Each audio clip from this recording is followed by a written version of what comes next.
Recently, I took part in a Reddit Ask Me Anything. I don't really know why I did exactly. Maybe I wanted more people to be aware of the sacrifice I make every year and the sacrifices my family has made over many years. I think I also wanted to show everyone that there's a lot more to this world than most people realize. And a lot of that isn't cute and cuddly. It's scary and evil. Unfortunately, only a few hours after I completed the AMA, it was removed, as it didn't follow guidelines. Luckily, however, I'd already saved all of the questions and the answers, and so I'm able to still share them with you. I believe it's important for more people to know about my work, and so these questions should help give you a better understanding of what it is I do. What turned out as a fairly innocent AMA slowly started to devolve when one of the people asking a question revealed that they knew a bit more about this entity than they first let on. The following is the complete transcript of my Ask Me Anything that was titled, "My Family Has Spent Generations Protecting the World from an Evil Entity, AMA." User Graphy23 says, "So, what is this so-called evil entity?" I respond, "I knew that this would be the first question asked. I'm not entirely sure how this entity came into being, or how long it's been here on Earth. It's called the Wayfarer, and what we do know about him is that he's trapped between our plane of existence and his own. He lives anywhere, and is always traveling. He wanders wherever he wants and will visit wherever pleases him, but he cannot interact with anything from our world. He is in our world, he just isn't a part of it." User Doc32 says, "How many years have your family been hunting this thing?" I respond, "It's been my family's job as far back as we trace my family line.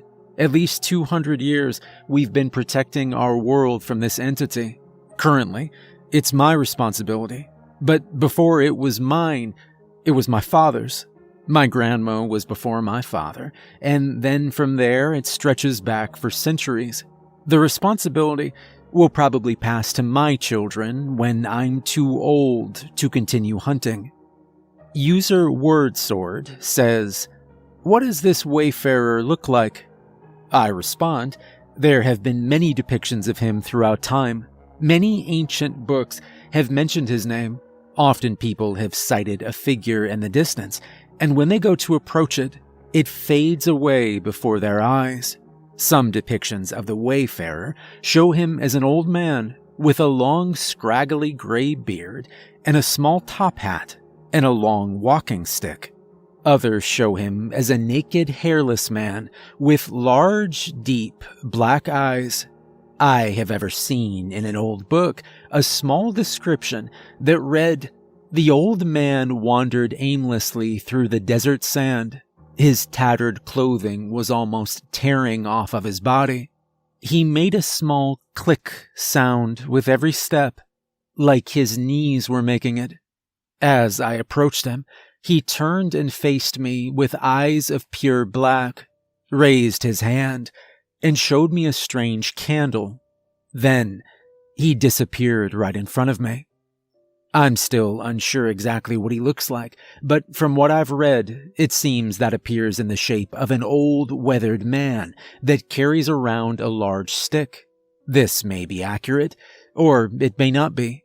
In all depictions, however, he is always barefoot." User MetPow says, "How do you protect the world? What is it that you actually do?"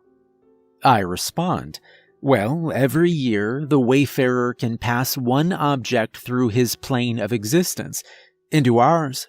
It is then when he will pass through a large candle. Every year, the location of the candle is different, and it's always random. It is then my responsibility to find and light the candle before the end of the year. If the candle is lit, then it will close the hole that will form that would allow him to pass through into our world. If the candle remains unlit for a year, then the hole will grow big enough for him to pass through, and once he's here, There's no stopping him. User Prodisk says, is it your full-time job, or is this something you do part-time? And if it is a full-time job, how do you make money? I respond, it is definitely a full-time job. The candle could be located anywhere in the world, and so I need to spend all of my time trying to find it. It is definitely hard work, and it is most definitely time-consuming. In regard to money, well, my family's been lucky. They've stumbled onto wealth throughout our many years of exploring the globe trying to find the candle, so now money isn't really an issue for me. User Leprechaun the Cobb says, have you ever seen the Wayfarer? I respond, personally, I've never seen him myself, but I've heard countless tales that involve him. One that springs to mind at the moment is a story I was told by my grandmother. She believes that she once caught a glimpse of him, and so her story is as follows. The candle was within my grasp. After 7 months of searching, I'd found it. All that was left to do now was to light it, and then it was done for another year. I reached out my hand to grab hold of the unlit candle, and as my hand drew nearer to the wax cylinder, I felt something watching me. I can sense eyes peering straight into me. I knew something was close by. They were just watching, like they were unable to do anything else. I stopped my hand just before it touched the candle and looked around to see what was looking at me.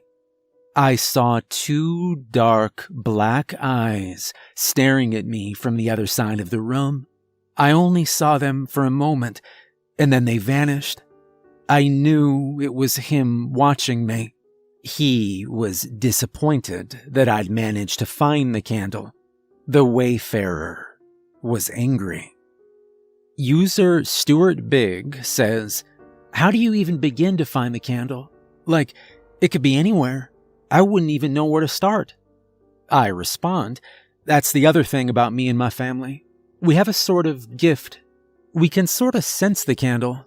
You know how kids play that game Hot or Cold, where they try and find something and someone says that they're getting hotter if they're close or colder when they're moving further away? Well, we sort of have that ability built into us. We can tell when we're moving closer to the candle, and we know when we're moving further away. Of course, these days, other technology is also used, like GPS. But our ability to sense the candle is still the most effective way to find it.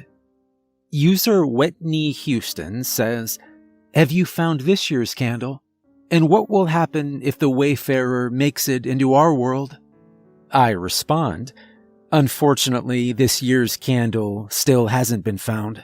I believe that it's close to being discovered, but in all honesty, it's taken longer than I would have liked to find it this year.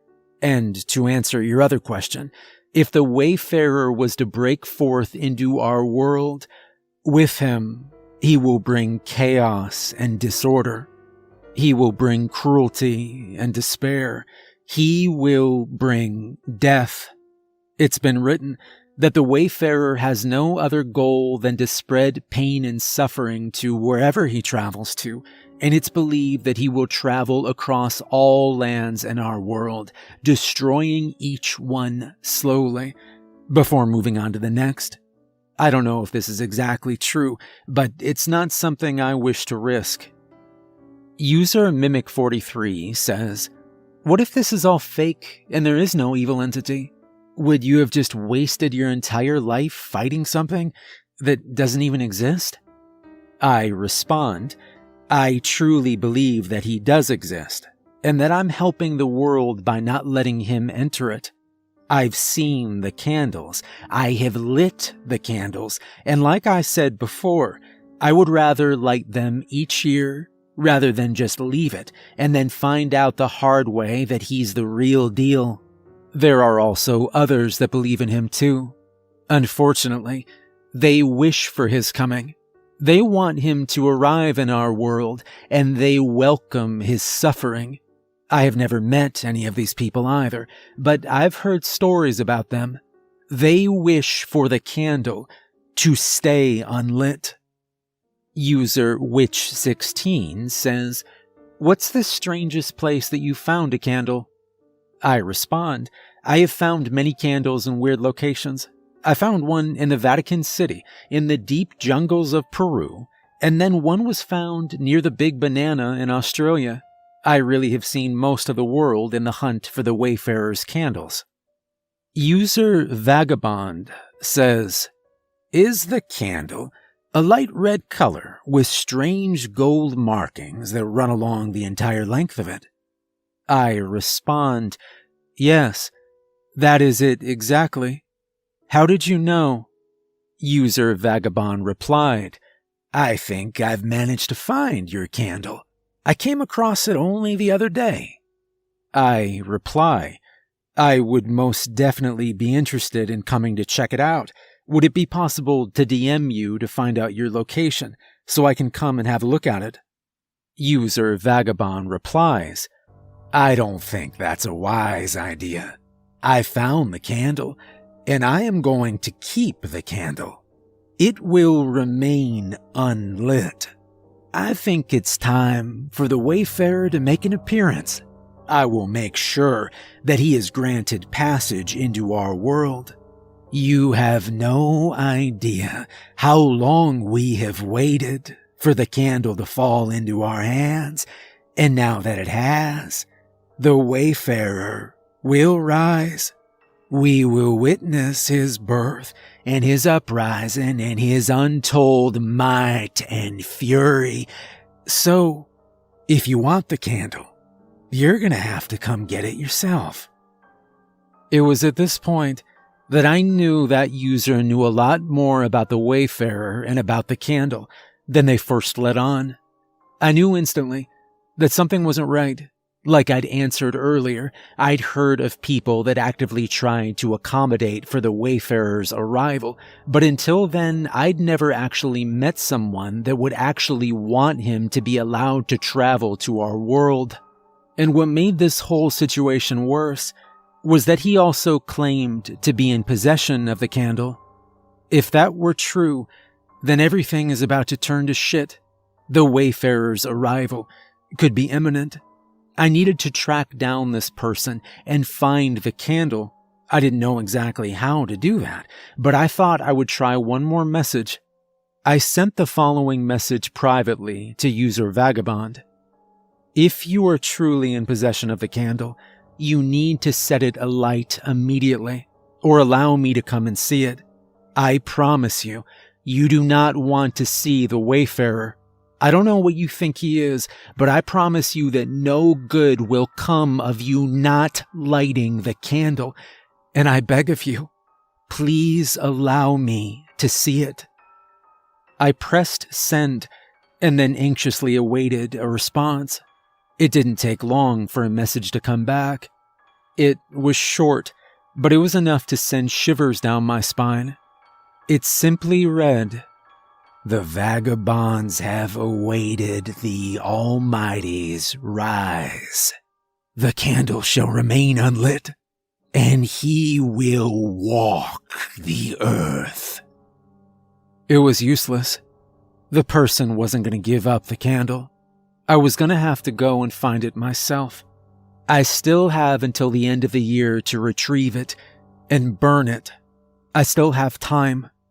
I hope it's enough. It has to be. I sat at my computer, rereading the short conversation I'd had with the person in possession of the candle.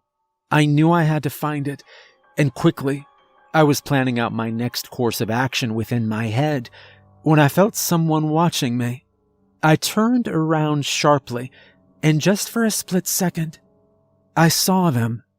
The two black eyes staring at me from the other side of the room. I know what I saw. He's watching me. He knows I'm getting closer to his candle. He knows I won't stop until it's lit. As soon as I saw his eyes, though, they faded into the darkness of my room. He's not yet strong enough to pierce through the barrier that blocks him from entering our world. But soon he could be. Unless I find the candle.